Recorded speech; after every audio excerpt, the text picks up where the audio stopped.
The moment Evelyn Whitmore slid the room key into Marcus Reed's hand and whispered, "We're adults, right?" He did not look at the bed.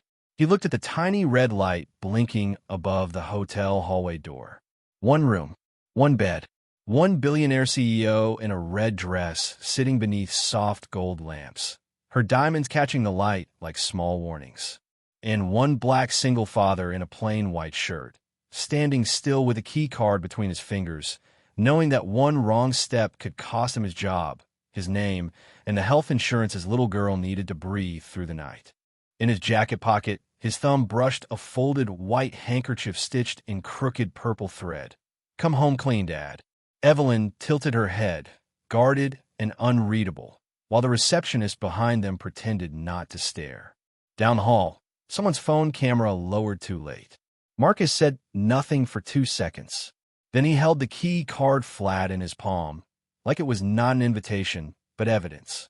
Before this night is over, ask yourself what you would do if doing the right thing could make you look guilty. Tell us where you're watching from, and subscribe so you don't miss what happens when the truth finally walks into the room.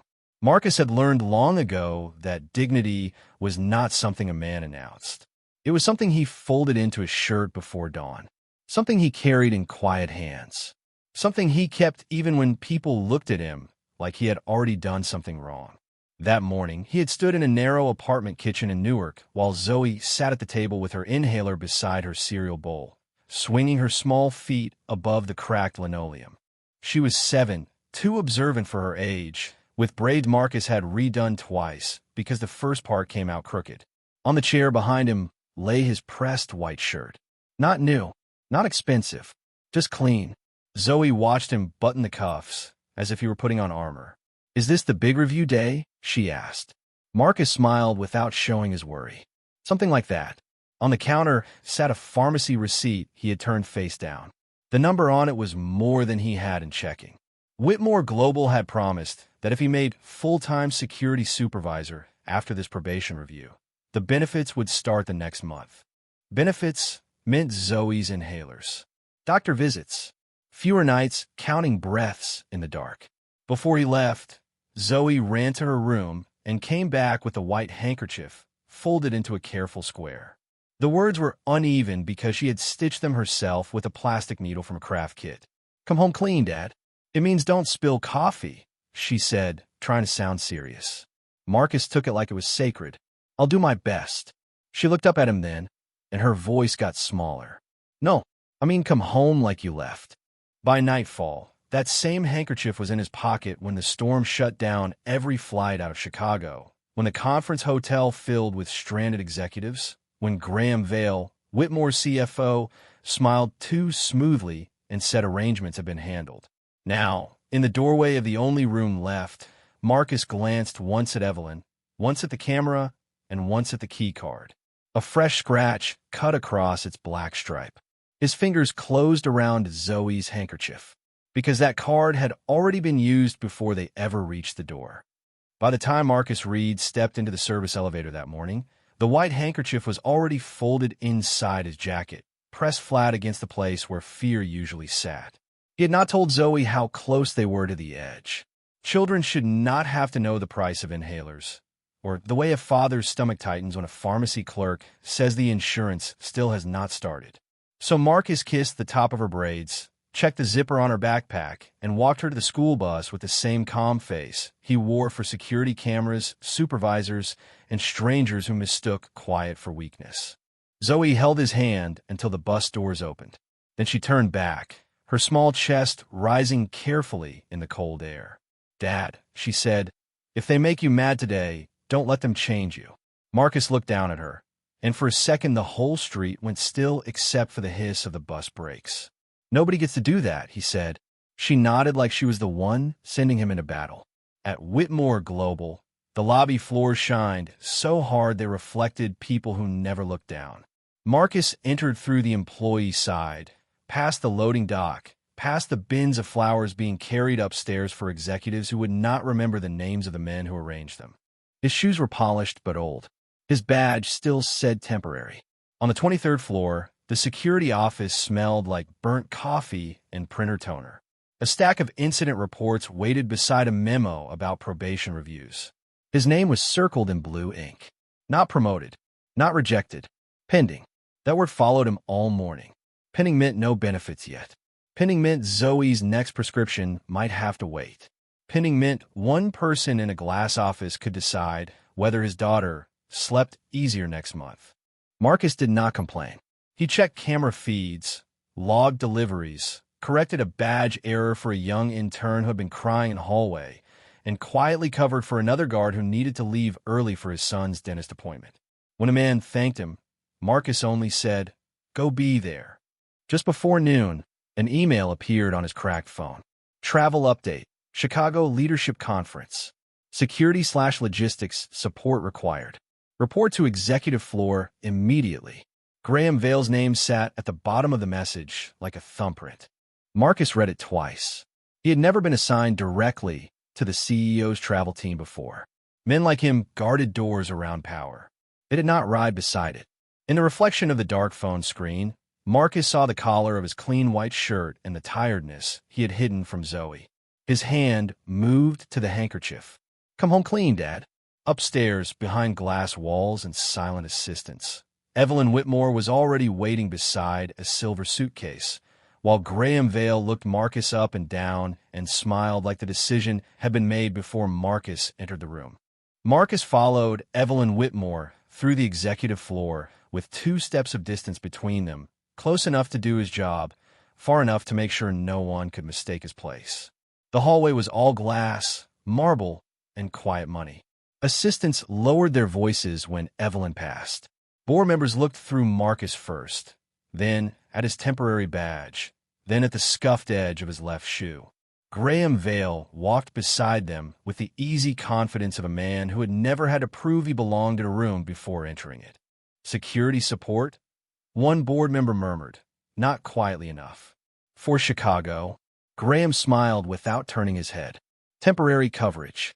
Useful when flights get messy." Marcus heard it. Evelyn heard it too. Her eyes moved briefly to Marcus, then away, guarded and unreadable. She did not defend him. Not yet. At the end of the hall, outside a conference room, where city lights flashed against the windows, Graham handed Evelyn a leather folder and said, "Hotel is packed because of the summit, but I made sure your arrangements were handled personally." The word personally stayed in the air a little too long. Marcus noticed the guest packet tucked beneath the folder, a black key envelope with the Grand Ellison Hotel logo already printed on it. Too early for a check-in packet. Too neat for a storm day. He said nothing. Men like Marcus survived by noticing what powerful people hoped would pass unnoticed. Inside the conference room, the table shone like dark water. Evelyn took her seat at the head. Marcus stood near the door, hands folded in front of him, the white handkerchief tucked safely inside his jacket. He could feel the shape of Zoe's crooked stitches through the fabric. "Come home clean, Dad." A junior assistant came in carrying coffee, saw Marcus, and offered him the tray without thinking, as if he must be there to serve everyone. For half a second, the room waited to see if he would react. Marcus simply took one cup, placed it in front of the older board member whose hand was trembling, and stepped back. No anger, no performance, just control. Evelyn's fingers paused on her pen. It was small, almost nothing, but she had seen it. She had seen a man insulted quietly and answer with grace instead of pride. Graham saw it too, and his smile thinned. "Mr. Reed," he said, "Chicago may require discretion. The CEO's reputation is not something we gamble with." Marcus looked at him evenly. "Neither is mine." The room went still. Not loud, not dramatic, just still enough for Evelyn to lift her eyes. For the first time that day, she looked at Marcus like he was not part of the furniture. Then Graham's phone buzzed. He glanced down, read a message, and slid the black hotel envelope deeper beneath Evelyn's folder. But Marcus had already seen the corner of it. One room number had been crossed out by hand. Another had been written over it in blue ink. At the Grand Ellison Hotel, the first thing Marcus noticed was not the chandelier or the marble staircase or the way the lobby staff straightened when Evelyn Whitmore stepped through the revolving door. It was the clock above the front desk. 9:17 p.m. The second thing was Graham Vale standing near the concierge station, already speaking to the manager as if he owned the building. Outside, rain hammered the glass walls hard enough to blur the city into silver streaks. Inside, wealthy guests complained softly into phones while assistants hunted for rooms that no longer existed. Marcus stayed half a step behind Evelyn, one hand near his phone, the other brushing the edge of Zoe's handkerchief inside his jacket. "Come home clean, Dad." The words felt different here. Smaller, more necessary. "Ms. Whitmore," the manager said, his smile stretched too tight, "we have your suite prepared." Then his eyes flicked to Graham. Only for a second. Marcus caught it. Graham leaned in and murmured something Marcus could not hear. The manager's smile changed. "There's been a system adjustment," he said. "Due to the storm and the summit overflow, the adjoining security room is no longer available." Evelyn's face did not move, but her hand tightened on the handle of her silver suitcase. "Meaning?" The manager swallowed. "Only one room remains on the executive floor." The lobby seemed to hush around those 5 words. A couple near the elevators turned their heads. A woman in pearls looked Marcus up and down, then looked away with the kind of smile people use when they've already written the story. Graham gave a small, apologetic sigh. "Too polished. Too ready. Unfortunate," he said, "but unavoidable." Marcus looked at the black, key envelope in the manager's hand. The blue ink on it matched the handwriting he had seen earlier on the crossed-out room number. Same slant. Same hard stop at the end of the 7. He did not accuse anyone. Not there. Not with Evelyn standing under $10,000 of chandelier light, and every eye waiting for him to become the kind of man they expected. He simply asked, "May I see the envelope?" The manager hesitated. Graham's gaze sharpened. Evelyn turned slightly, surprised by the calmness in Marcus's voice. "Why?" she asked. Marcus kept his tone low. "Because your safety depends on details people call small." For the first time all night, Evelyn did not answer immediately. The manager placed the envelope on the counter. Marcus did not touch the keycard. He only looked. A thin scratch cut across the black stripe, fresh enough to catch the lobby light. Near the corner, almost hidden under the hotel logo, was a faint pressure mark from where another sleeve had been clipped to it. Swapped, not issued clean. Marcus felt Zoe's handkerchief beneath his fingers and folded his hand, closed before anyone could see it tighten. Graham stepped closer. "Mr. Reed, I'm sure the hotel knows how to issue a room key." Marcus looked at him, then at the tiny dome camera above the front desk. "I'm sure they do." Evelyn's eyes narrowed, not with trust yet, but with discomfort. Something in the neatness of the problem had begun to bother her too.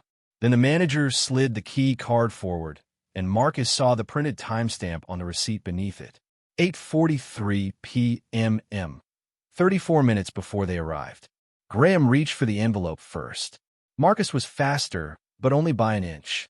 And in that inch, Evelyn saw both men understand the same thing. For a brief moment after Evelyn demanded the access logs, the Grand Ellison lobby changed its rhythm. Not silence exactly, but hesitation. The kind of hesitation that appears when power stops agreeing with itself.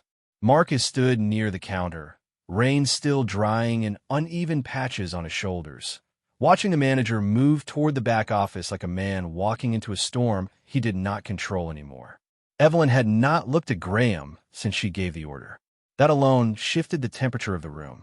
For the first time, Marcus felt something unfamiliar in situations like this.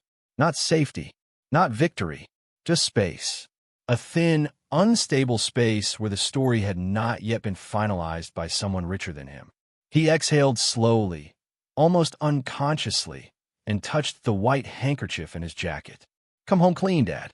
For a second, it almost felt like that sentence might survive the night unchanged. Then the hotel system reacted. Not loudly, quietly, too quietly. Marcus's phone lit up without sound. A notification from internal security. Temporary access review initiated. Then another. Escort status pending confirmation. He frowned slightly. That wasn't standard. It was pre-escalation language. Administrative softlock before official action.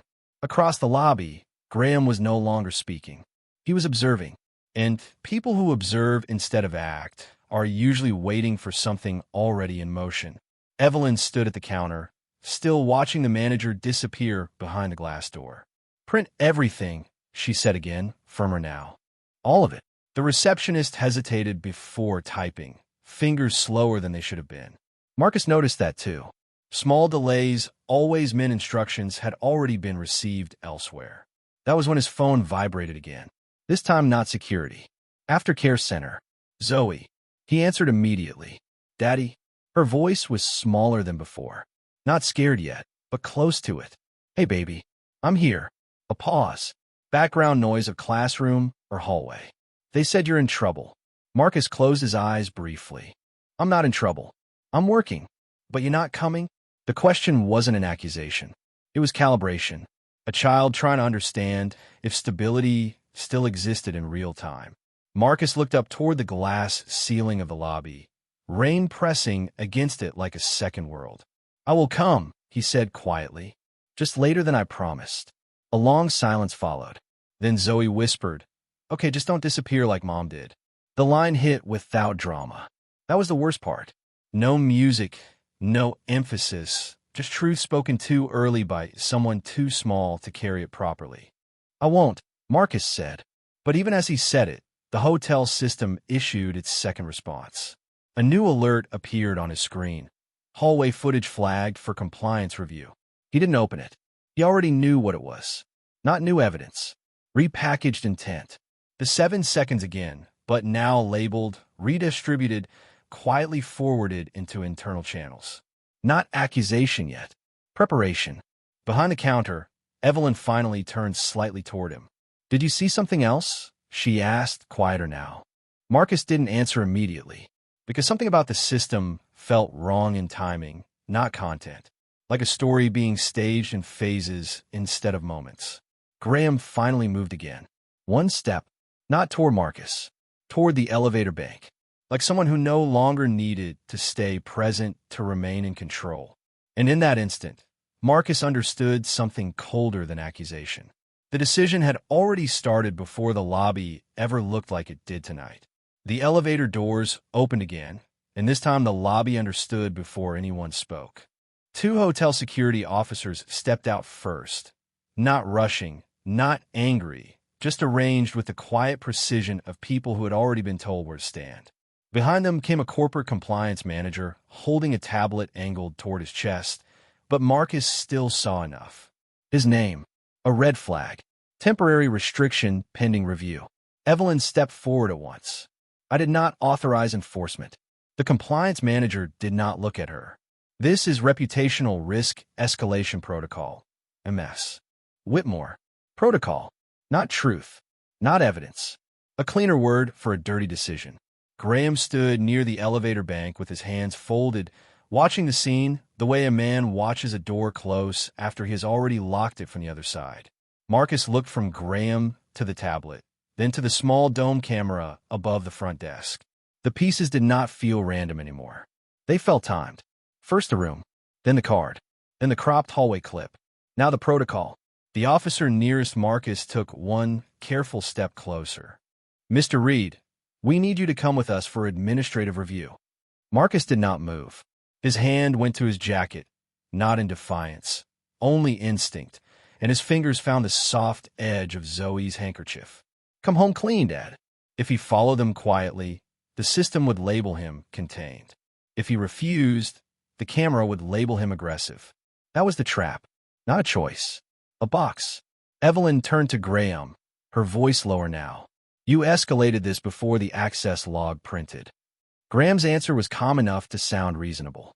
Once risk thresholds are crossed, the system protects the company. Marcus finally looked at him. "No," he said softly. "It protects the story that got entered first." The sentence landed harder than shouting would have. Even the receptionist stopped typing. The compliance manager tightened his grip on the tablet.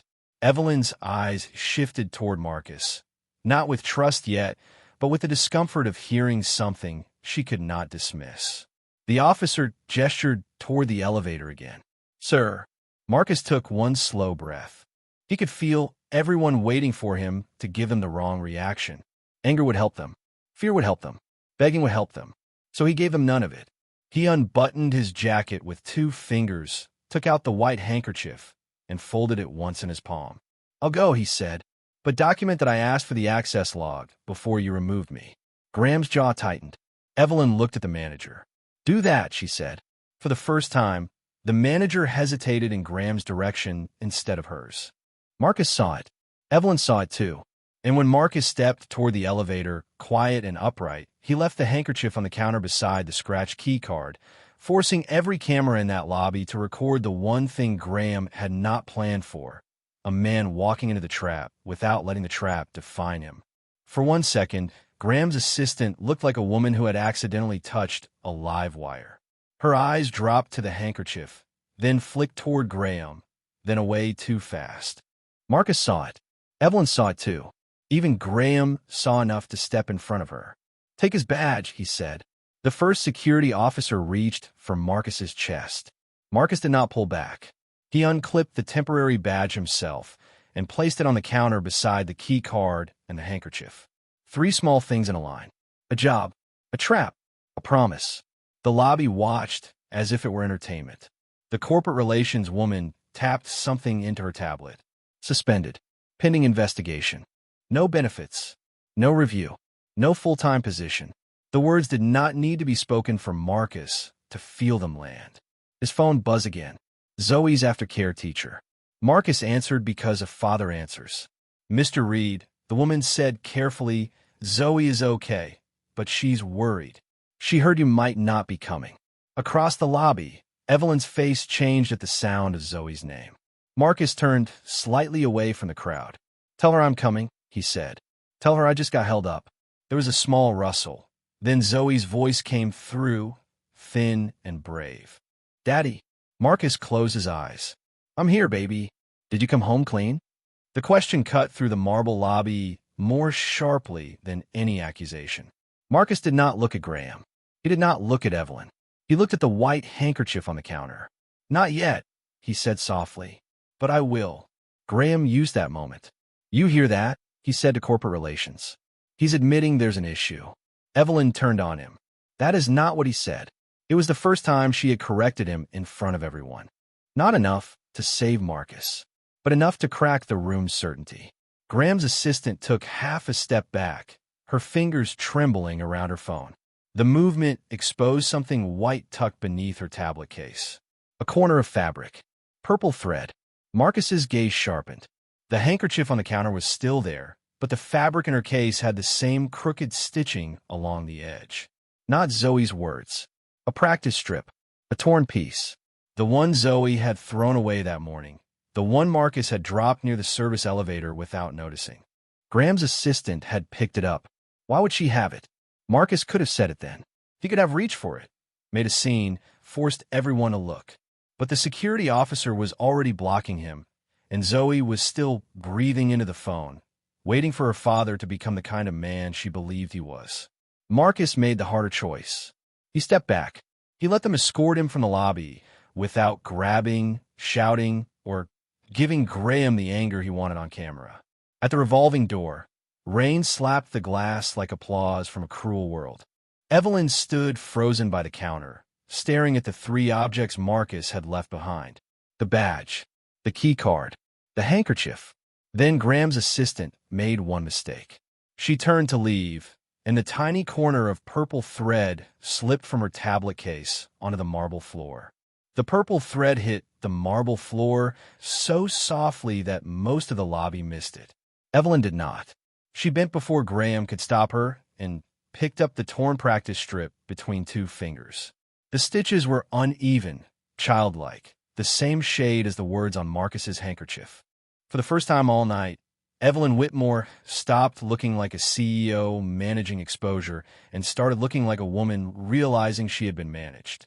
"Boardroom," she said. Graham's face tightened. "Evelyn, this is not necessary." She did not raise her voice. "Now." 15 minutes later, the executive conference room on the hotel's mezzanine was filled with people who had whispered over Marcus like he was already guilty. Hotel security. Corporate relations. 2 board members on video. Graham at the far end of the table. Marcus stood near the door without his badge, rain still darkening the shoulders of his white shirt. He had been brought back, not cleared. There was a difference. On the center of the table lay 4 things: the key card, the printed receipt, Zoe's handkerchief, the torn strip of purple thread. Evelyn looked at Marcus. "Tell me what you saw." Graham cut in. "He is suspended. You should not be directing this." Marcus did not look at Graham. "I'm not directing anything. I'm answering the question." The room went still enough for the air conditioner to sound loud. Marcus pointed to the receipt first. The card was issued at 8:43. We arrived at 9:17. Then to the key card. The stripe was scratched before it reached me. It had been sleeved, removed, and handled. Then to the hallway clip on the tablet. The video starts after Ms. Whitmore hands me the card. It cuts before I step back. Whoever sent it wanted 7 seconds, not the truth. Graham smiled thinly. Speculation. Marcus nodded once. That's why I asked for the front desk log. The hotel manager shifted in his chair. Evelyn turned to him. "Open it." The manager hesitated, then tapped his laptop. A list of entries appeared on the screen. Room 2714. Card issued 8:43 p.m. Test access 8:51 p.m. Door opened 8:52 p.m. Marcus read the next line slowly. Employee override. No one moved. Evelyn's eyes sharpened. Whose override? The manager swallowed. Concierge administrative code. Graham's assistant closed her eyes. Marcus looked at the torn purple strip. "She picked that up near the service elevator this morning," he said, his voice low. "I dropped it without knowing. If she had it tonight, she was close enough to me before the trip to know about the handkerchief. Close enough to build a story around it, if she needed one." The assistant's hand trembled. Graham spoke her name once, warning wrapped in velvet. She flinched. Evelyn saw it. Then she did what power rarely does when truth is inconvenient. She made room for someone with less of it. Let her speak. The assistant's voice cracked. "Mr. Vale told me to prepare a contingency package. A room issue, a hallway clip, a statement from Mr. Reed. He said it would protect you from looking unstable after the board vote." The silence that followed was not empty. It was judgment changing direction. Graham stood. "She's confused." Marcus finally looked at him. "No, she's scared. There's a difference." The words landed harder than anger would have. Evelyn placed her palm beside Zoe's handkerchief, not touching it, as if she understood it was not hers to claim. "Marcus Reed did not create this scandal," she said. "He interrupted it." The board member on the screen lowered his eyes. The corporate relations woman slowly pulled back the unsigned statement. And Graham, who had spent the whole night arranging the room, the card, the camera, and the lie, found himself standing in a room where nobody was looking at Marcus anymore. They were looking at him. Marcus picked up his daughter's handkerchief with careful fingers. But before he could leave, Evelyn said the one thing that made him stop. The room did not move for a long time after Evelyn asked what happened next. Marcus looked at the key card on the table, then at the white handkerchief in his hand, and he understood something his daughter had been trying to tell him all along. Coming home clean was not about leaving untouched. It was about not letting someone else write dirt onto your name. What happens next, Marcus said quietly, is that the record gets corrected where everyone can see it. Evelyn nodded once. Not as a favor, as responsibility. Before sunrise, Graham Vale was removed from the board investigation. The unsigned statement was deleted from the company system, and a formal notice went out to every executive who had received the 7-second clip. Marcus Reed had been falsely flagged, falsely restricted, and fully reinstated. His probation review was completed that same morning. Full-time security supervisor. Benefits active immediately. No ceremony. No applause. Just a corrected file, a restored badge, and a father finally able to breathe before calling home. Evelyn did not offer him a reward wrapped in pity. She did something harder. She stood in front of hotel security, corporate relations, and her own board and said the sentence that should have been said before anyone touched his badge. "Mr. Reed protected my dignity while this company failed to protect his." Marcus did not smile like a man who had won. He simply lowered his eyes for a second, because justice arriving late still leaves bruises. When Zoe ran into the lobby later that morning, her backpack bouncing and her inhaler clipped to the front pocket. She stopped when she saw the white handkerchief in his hand. It was wrinkled now, creased from fear, rain, and the weight of a night too large for a child to understand. "Did you come home clean?" she asked. Marcus knelt in front of her and placed the handkerchief back in her small palm. "A little wrinkled," he said, "but clean." Zoe studied the crooked purple letters, then pressed the cloth to his chest like she was returning his heart to the right place. Behind them, Evelyn watched without stepping into the moment. That mattered. She did not make herself the hero of it. She only walked to the front desk, signed the corrected report, and ordered a full audit of every reputational risk protocol Graham had touched. Quiet justice. Real justice. The kind that changes the lock so the next man is not trapped by the same door. Marcus carried Zoe out through the revolving doors as morning light spread across the wet Chicago street. The scratched key card stayed behind in an evidence sleeve, no longer an invitation, no longer a trap, but proof that one night in one room had revealed the truth about everyone who stood near it. Have you ever been misunderstood when you were only trying to do the right thing? Would you have believed Marcus that night? Or would you have believed the 7-second clip? Tell us where you're watching from, and subscribe to hear more stories about people who kept their dignity when the world tried to take it.